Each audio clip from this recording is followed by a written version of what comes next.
que aquí soy, de Quintana Roo. AMLO, el peje, se reinventó varias veces. Las primeras fueron cuando vivía y participaba en política en su natal Tabasco. Fue de trabajador social a líder político del PRI, después funcionario estatal y terminó siendo un agitador conductor de los movimientos sociales y políticos que iban surgiendo, hasta que agarró rumbo a la capital del país, encabezando una marcha de protesta de trabajadores de Pemex. Ahí se enroló con políticos nacionales, los que lo cobijaron y fueron apoyando en diversas formas. Lo hicieron líder del PRD nacional hasta que llegó a regente de la Ciudad de México. A partir de ahí se fueron dando circunstancias, decisiones y confrontaciones claroscuras. Su equipo de trabajo fue cuestionado severamente, incluso fue descubierto en temas de corrupción de altísimo nivel, el que le manejaba las finanzas de la regencia. Jugaba y en serio en Las Vegas, pero no con su dinero, sino con el del pueblo noble y bueno. Fue muestreado públicamente vía videos grabados en la Ciudad del Pecado. Fue exhibido de más, tanto que le dio la pauta a Andrés Manuel a plantear públicamente que era para atacarlo y reviró el ataque. El tipo acabó preso en Almoloya, pero nunca habló o nunca se supo si dijo algo. Se sabe que ya salió de ahí y lo que no se sabe es a lo que se dedica o dónde anda. El otro caso difícil fue el de su secretario particular, videograbado recibiendo fajos de dinero atados con ligas de un argentino que así negociaba los porcentajes económicos por obras que realizaba. El video era más que evidente, el hombre de las ligas fue el apelativo que recibió el secretario particular, que ya no siguió siendo secretario del regente. Y aquel que ahumaba todo lo que tocaba. Estuvieron en la cárcel uno poco tiempo, el otro un poco más, pero la corrupción era evidente. Todo se dejó en una sospecha bien planteada, que el dinero era para operaciones políticas del PRD y era para un noble fin, que no siempre es noble, la política electoral. En su tiempo en que gobernó la ciudad capital del país, se construyeron unos segundos pisos para librar el tránsito de la ciudad, bajo muchas sospechas, pero nada se dio a conocer, a pesar de que los que estaban en la presidencia lo querían torcer. Por eso el razonamiento popular es que no había nada firme, nada que se le pudiera comprobar. Lo que más lo fortaleció fue el intento fallido de Vicente Fox de desaforarlo y torpemente querer meterlo a la cárcel.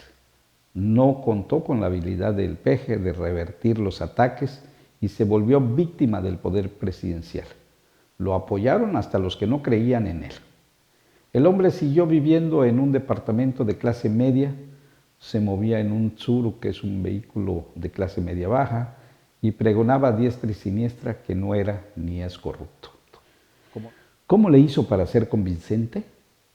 Los demás, los del PRI, del PAN, del Verde Ecologista, del PT, del PANAL y lo que iba apareciendo como partidos políticos eran 1000 veces más corruptos y no se medían, ofendían al pueblo con sus excesos de poder, de riqueza, de corrupción y comparando, entonces sí, el PG parecía un santo.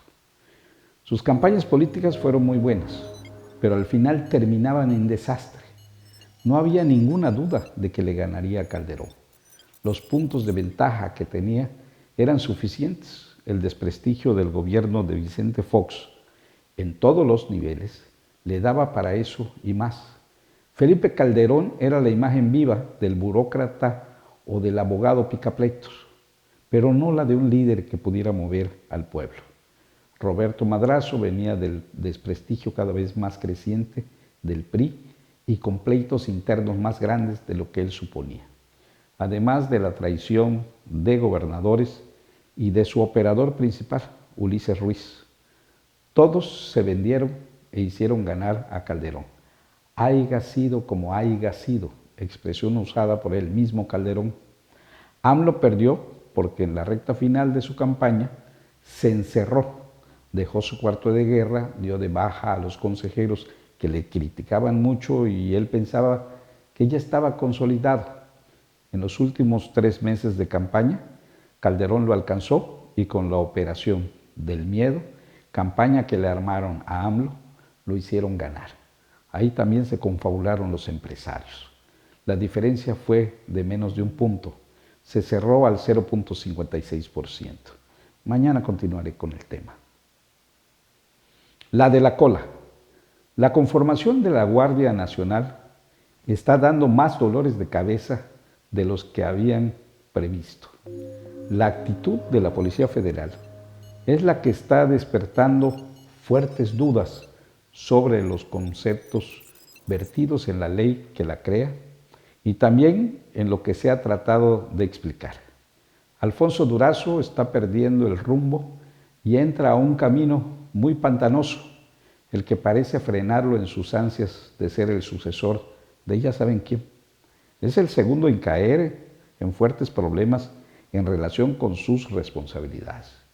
Claudia Sheinbaum está en ese camino y aun y cuando públicamente, al menos en 2 ocasiones, el presidente López la ha tratado de fortalecer, los problemas de la Ciudad de México la avasallan y la hacen ver muy verde para ser esa sucesora, que al más puro estilo de Lula se estaba gestando. Mientras la estrella que brilla es la de Marcelo Ebrard, que se pasea por el mundo con la representación del que no quiere viajar, del que está más cómodo en la brecha y en la plaza pública de su país, en su púlpito nacional, donde dice y marca los rumbos erráticos o no de su presidencia imperial.